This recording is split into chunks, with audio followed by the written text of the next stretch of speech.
A txoko is a typically Basque type of closed gastronomical society where people come together to cook, experiment with new ways of cooking, eat and socialize.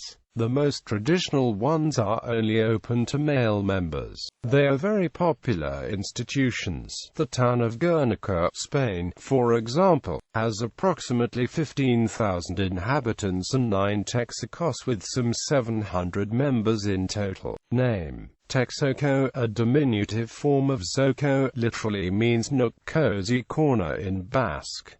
In some regions, the variant Txoko is used. In Spanish, they are called sociedades gastronomicas, in French socialize.The gastronomiques. History: the first record of a txoko goes back to 1870 in San Sebastian, Spain, from where they spread outwards geographically in all directions. They are a modern development of originally informal groups of friends who would regularly meet to eat, drink, sing, and talk. During the Franco years, txokos became increasingly popular as they were one of the few places where Basques could legally meet without state control, speak Basque and sing Basque songs, as the constitution of the txokos prohibited the discussion of politics on the premises. Setting up a txoko. Normally, a txoko is set up by a group of friends who decide to set up a society. Once enough founding members have been found, they rent a local restaurant or in some cases buy an appropriate location and equipment. Normally these are premises in a basement with a kitchen, or, in more affluent societies, at ground level. They are funded communally from the outset.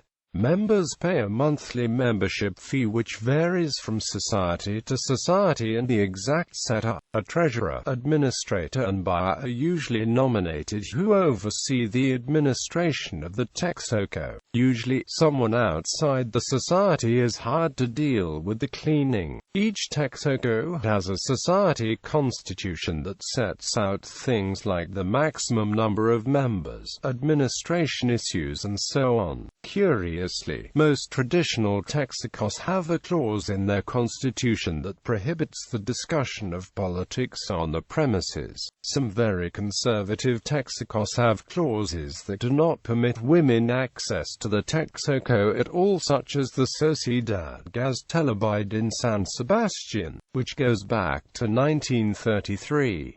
However, most txokos today allow women access to enter the txoko to eat, drink and socialize, but not to cook. Because the number of members is fixed, there are usually long waiting lists, and vacancies in existing txokos become available only sporadically. Running a txoko. Since a txoko typically can have up to 80 members but space for less than that, usually not all members use the txoko at the same time. Someone will normally arrange for a smaller group of friends to get together to cook dinner for themselves. The families are guests. Such a group then books the txoko, buys, collects, harvests, hunts, or fishes for fresh ingredients and gets together to prepare the meal. Each member has free access to the txoko's communal stocks. Every individual is responsible to record items such as food and drink that have been used from the communal stocks for themselves or the personal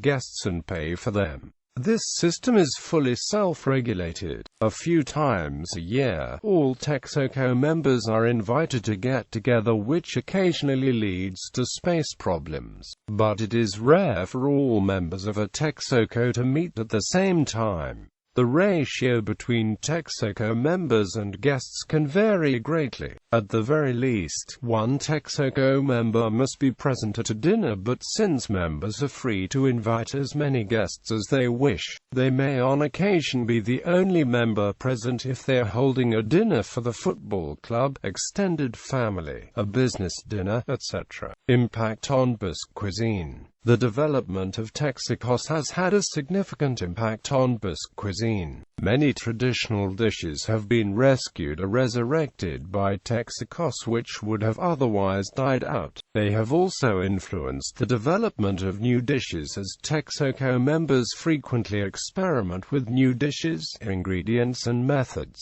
or variations of existing dishes. They are also places where information on the best and cheapest ingredients available is exchanged. This in turn has led to Basque cuisine being both highly refined and affordable.